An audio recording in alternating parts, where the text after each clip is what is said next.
Estudado as propriedades das ondas, que são fundamentais para o entendimento de tensões e correntes alternadas, nós iremos estudar os dispositivos básicos da eletricidade submetidos a essas tensões alternadas. Então, vejamos. Estudaremos nessa aula a resposta dos dispositivos. Quais são eles? O resistor, o indutor e o capacitor. A aplicação de tensões senoidais. O que é que isso quer dizer? Imaginemos que nós temos um resistor e nós implementamos uma tensão senoidal nesse resistor. O que acontecerá com a corrente? Como é que essa corrente se comportará nessa situação?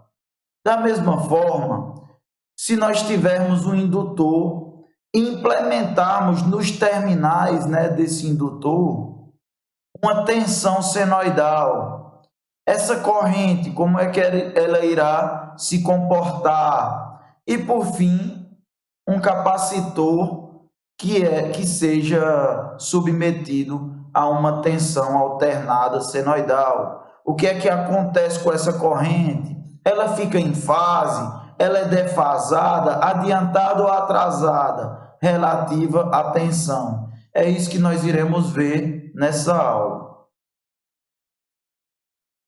Vejamos inicialmente como se dá o comportamento de resistores quando submetidos a tensões senoidais. Olha, em termos práticos, para frequências da rede elétrica, o valor da resistência não é influenciado por tensões nem por correntes senoidais aplicadas. Dessa maneira, para os resistores, nós podemos aplicar diretamente a lei de Ohm, já que o valor da resistência ele não é afetado por tensões senoidais. Então, vejamos, nós temos que, na lei de Ohm, U é igual a R vezes I.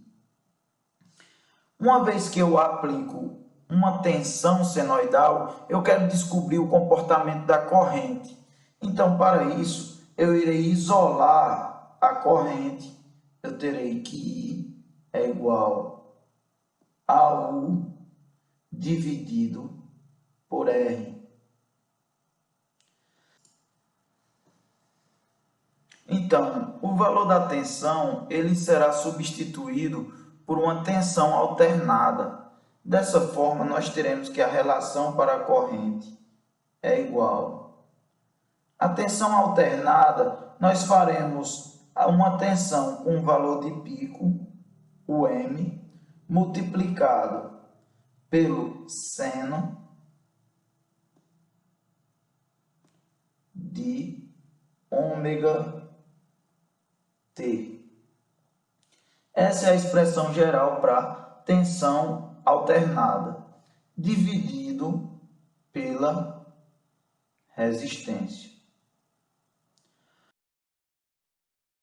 Então, essa é a expressão para a corrente quando um resistor é submetido a uma tensão alternada.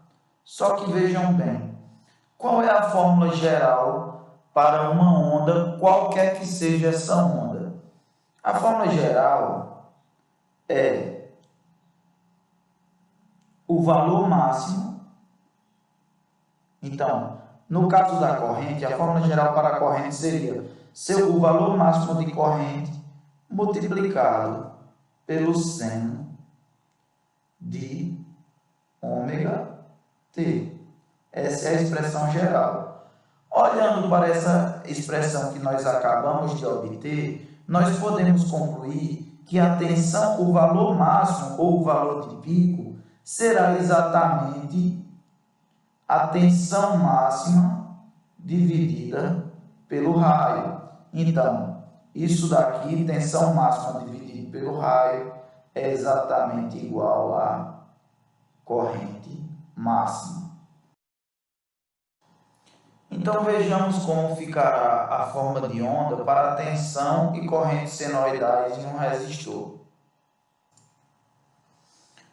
Façamos inicialmente a curva referente à tensão. onde aqui nós temos as abscissas e a ordenada relativa à tensão e corrente. Então, a equação para a tensão é UM seno de ômega T. Dessa maneira, nós teremos uma senoide que ela terá um valor máximo de Vm, que é o valor de pico. Ela vai oscilar entre mais Vm e menos Vm. Então, a senoide ficará com a forma geral. A corrente, como nós vimos, ela ficará com o valor, ela ficará em fase com a tensão, ou seja, ela não é deslocada nem para a direita nem para a esquerda relativo à curva de tensão. Só que o valor de pico dela será Im igual a Um dividido pela resistência. Dessa maneira, ela terá um valor possivelmente menor para o seu pico daquele assumido pela tensão. Então, a corrente ela ficará em fase com a tensão, obtendo um valor de pico inferior. Então, a sua curva ficará com essa forma gráfica, onde o valor de pico é Im. Dessa maneira, a curva vermelha representa a corrente em um resistor quando submetido a uma tensão alternada. Ela fica em fase e com um valor de pico resultante de tensão máxima dividido por resistência. Nesse momento, nós iremos estudar o comportamento de um indutor quando submetido a uma fonte de corrente senoidal. Nós iremos utilizar a corrente porque sabemos que a tensão no indutor ela é diretamente proporcional à taxa de variação de corrente. Para realizar esta análise, nós teríamos que nos valer de técnicas de diferenciação. Porém, por se tratar de um curso técnico, eu irei abordar de uma maneira mais prática. Sendo assim, para realizar a abordagem no resistor, nós utilizamos a lei de Ohm. Porém, para o indutor, nós iremos utilizar uma lei similar, porém que correlaciona a reatância indutiva e não a resistência.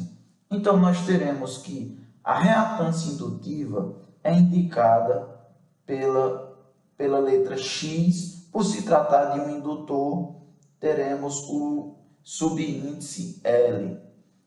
Então, XL é igual a U dividido por I, a tensão dividido pela corrente, onde XL é a reatância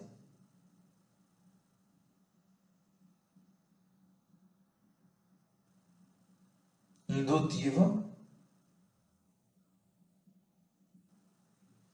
U é a tensão e I é a corrente.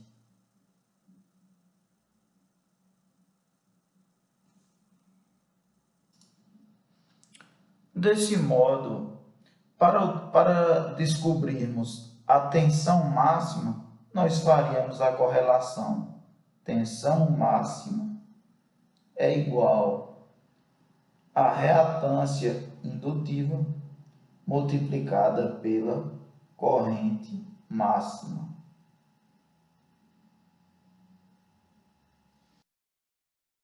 Dessa maneira, essa seria a tensão de pico para a equação da tensão alternada de meu indutor. Então vejamos como ficaria a equação geral, como foi visto.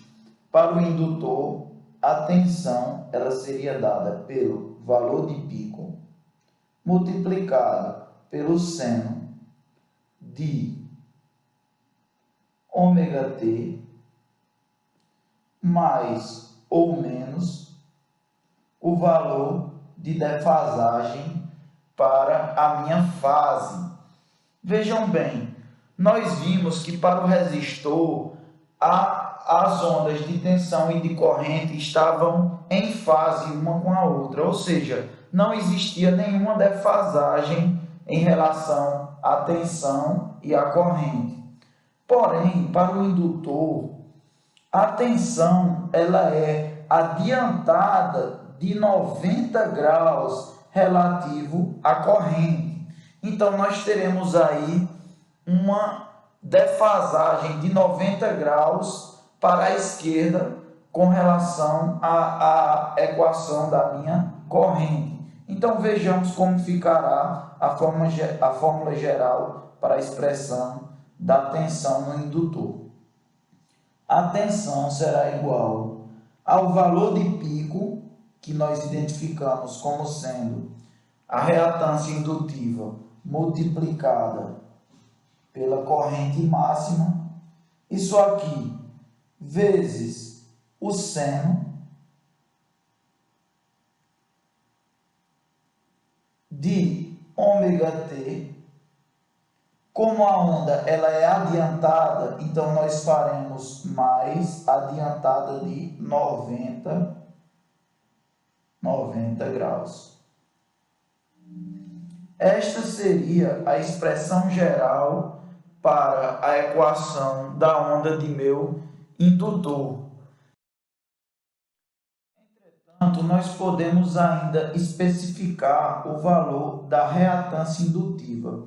O XL nada mais é do que a velocidade angular multiplicada pela indutância, ômega-L.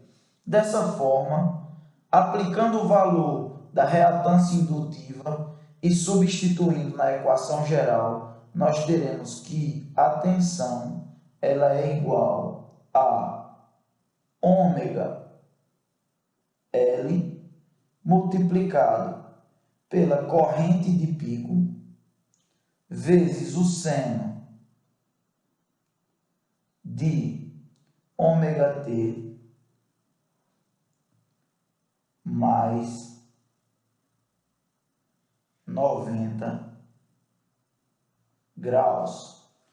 Esta é a expressão geral que a tensão irá assumir quando eu submeter um indutor a uma corrente senoidal. Nós obteremos essa expressão geral para a tensão. Agora vamos representar as formas gráficas para a tensão e a corrente nesse exemplo.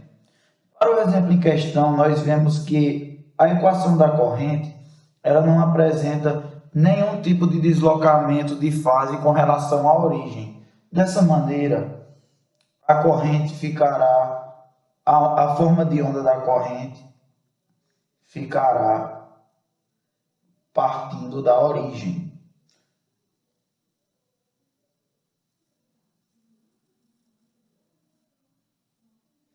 Com um valor de pico equivalente a I máximo. Já para a tensão, como foi visto, a mesma ela é adiantada de 90 graus com relação à corrente. Então, ela parte de uma defasagem de 90 graus para a esquerda. Dessa maneira, a tensão, a forma de onda da tensão apresentará a seguinte característica. Vejamos que o valor máximo da tensão máxima, ela é equivalente à reatância indutiva multiplicado pela corrente máxima. Porém, como sabemos, a reatância indutiva ela é equivalente à ômega vezes a indutância. Dessa maneira, a expressão final para a tensão máxima é velocidade angular vezes a indutância vezes a corrente máxima. E esse é o desenho para a forma de onda da tensão em um indutor.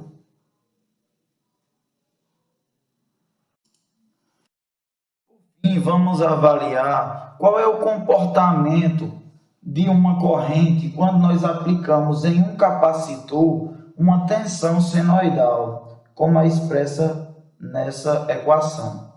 Então vamos lá. De maneira análoga ao que foi visto para os indutores, nós teremos uma equação que ela irá estabelecer a relação entre corrente e tensão por meio da reatância, só que agora capacitiva. Então, a reatância capacitiva ela vai ser igual também ao valor de tensão dividido pelo valor de corrente. Então, como nós estamos interessados em descobrir a equação da corrente, agora nós iremos isolar o termo em corrente. Podemos dizer que a corrente máxima ela é igual à tensão máxima dividida pela reatância capacitiva. Para os indutores, nós vimos que o valor da reatância indutiva era a indutância multiplicado pela velocidade angular da onda.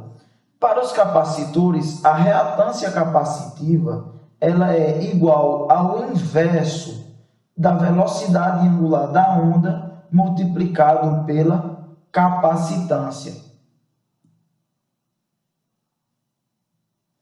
Então, essa é a expressão que representa o valor da minha reatância capacitiva. Substituindo, nós temos aqui uma divisão de fração que obteremos o valor da corrente máxima como sendo igual a tensão máxima multiplicado pela velocidade angular da onda multiplicado pela capacitância do capacitor. Essa é a equação que representa a corrente máxima. Assim como para os indutores, quando submetemos um capacitor a uma tensão alternada, ele também apresentará uma resistência à passagem de corrente, realizando uma defasagem, só que agora a corrente é que é adiantada com relação à tensão, e não a tensão com relação à corrente, conforme foi visto para os indutores.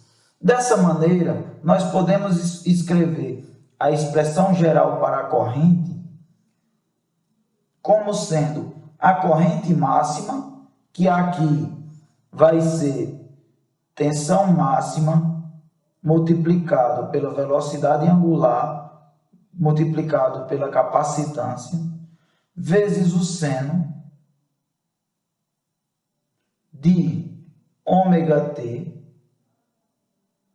mais 90 graus.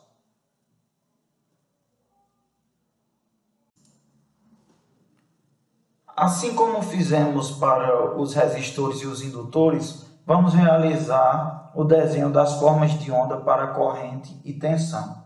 Nesse exemplo, a equação que está com defasagem zero é a equação da minha tensão. Então, nós teremos uma senoide que representará a minha tensão com defasagem zero.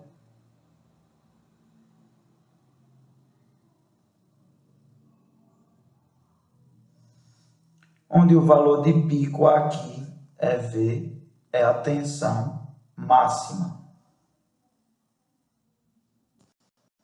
Conforme mencionado anteriormente, em um capacitor, a corrente é que é adiantada de 90 graus.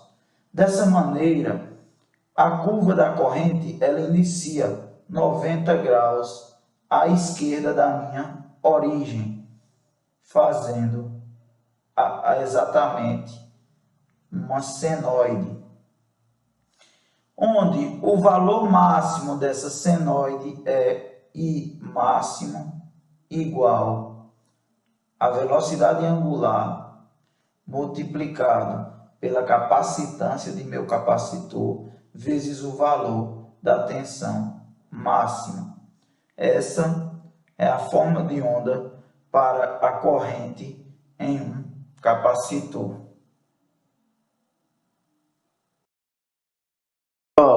Nesse momento vamos aí resolver algumas questões para a gente tentar contextualizar um pouco essa teoria que a gente acabou de ver. Então vamos lá. Nesse primeiro exercício aqui nós temos a condição. A corrente através de um resistor de 7 kΩ é dada abaixo. Desse modo, qual é a função senoidal para a tensão nesse resistor?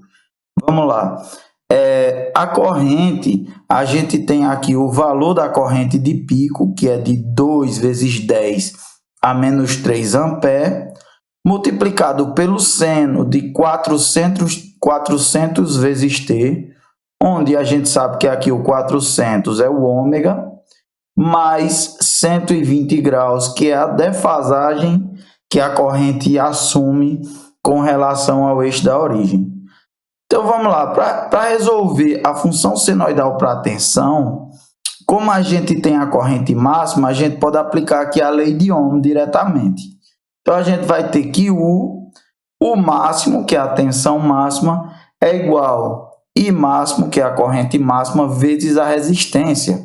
E a resistência foi dada na questão equivalente a 7 kΩ. Dessa maneira, substituindo diretamente, a gente vai ver que a corrente máxima, que é 2 vezes 10 a menos 3 amperes, multiplicado pela resistência, que é 7 kΩ, a gente vai encontrar uma tensão de pico de 14,8 volts. Porém, o que é que a gente acabou de ver? A gente viu que em um resistor, a tensão e a corrente elas são em fase, ou seja, uma não está deslocada em relação à outra. Então, como a corrente ela tem um ângulo de fase de 120, o ângulo da tensão deve ser o mesmo, pois as duas têm que estar em fase. Então, a equação resultante para a minha tensão, ela será o valor de pico, 14,8, multiplicado pelo seno da velocidade angular, no caso é a mesma sempre, para qualquer que seja o equipamento eletrônico, resistores, indutores e capacitores, mais o ângulo de fase 120, que é o mesmo da corrente, pois elas sempre estão em fase em um circuito CA com um resistor. Dessa maneira, a gente vai ter aí uma forma gráfica para a tensão e para a corrente da seguinte forma. Vejam que tanto a corrente quanto a tensão estão em fase e estão deslocadas para a esquerda de 120. Por quê? Porque o ângulo de defasagem das duas será sempre o mesmo. Desse modo, a gente encontra o resultado para essa primeira questão. Agora, vamos para essa outra questão que envolve um indutor. Então, vamos aplicar os conceitos. A questão fala o seguinte: a corrente através de um indutor de 20 ohms é dada abaixo. Desse modo, qual é a função senoidal para a tensão nesse indutor? Olha, a corrente ela é 40 vezes 10 a menos 3, aqui é o valor de pico da corrente, multiplicado pelo seno de ômega t. O valor de ômega nem sempre precisa estar especificado, porque a gente sabe que a velocidade angular ela vai ser sempre a mesma entre tensão e corrente. Então, poderia ter um valor, como também pode não ter. A questão pode ser resolvida da mesma fórmula em função de ômega. Mais 60 graus, que é o ângulo de fase. Novamente, para responder essa questão, é interessante que a gente sempre parta daquela equação fundamental que é análoga à lei de Ohm, onde a gente tem que U é igual a I vezes XL, que no caso é a reatância indutiva. Como a gente não está com um resistor, a gente está com um indutor, a gente trata como reatância indutiva. Então, essa primeira parte ela é bem tranquila. A gente vem aqui, substitui o valor de corrente máxima e o valor da reatância indutiva. Reatância indutiva é 20, corrente máxima é 40 vezes 10 a menos 3 amperes, e nós iremos encontrar aí um valor de tensão de pico de 0,8. Então, quando a gente for escrever a equação da tensão, a gente sabe que o valor de pico assumido é 0,8 volts. O problema aqui é com relação ao ângulo de fase, que a gente viu que em um indutor a tensão ela é adiantada em 90 graus com relação à corrente. Olha, se a corrente partisse da origem, a tensão adiantada seria mais 90 graus, ou seja, a tensão ela se deslocaria de 90 graus para a esquerda. Porém, a corrente ela já está partindo de 60 graus à esquerda. Ela já tem um ângulo de fase. Então, a tensão ela vai mais para a esquerda ainda. Ela vai ser adiantada de 90. Então, se eu tenho 60 graus de fase para a corrente, a minha tensão ela será 60 mais 90, o que me dará 150 graus. E a equação geral aí da tensão será 0,8, que é o valor de pico, vezes o seno de ômega t mais 150 graus. Okay? E a forma gráfica ela ficaria da seguinte forma. Aqui eu teria a minha corrente, ela parte aí de 60 graus à esquerda, e conforme mencionado, a tensão ela é adiantada de 90, então ela vai partir. Eu vou ter aqui a curva da minha tensão partindo de 90 à esquerda da minha corrente. Desse modo, a tensão ela está partindo com 150 relativo à minha origem. Existe um modo que eu utilizo aí, para memorizar. Quando eu vejo um indutor, a gente tem aqui o I, que lembra corrente, e o D lembra depois. Então, a corrente em um indutor, ela vem depois, ela vem depois da tensão. Então, aí fica um bizuzinho para vocês memorizarem a ordem de comportamento das ondas de tensão e de corrente em um indutor. Vale lembrar o seguinte: na questão anterior, a velocidade angular era de 400 e foi dado na questão. Essa foi dada apenas o valor ômega. Porém, suponhamos que nós tivéssemos aqui o valor de 400T. Nessa questão foi dado diretamente o valor da reatância indutiva.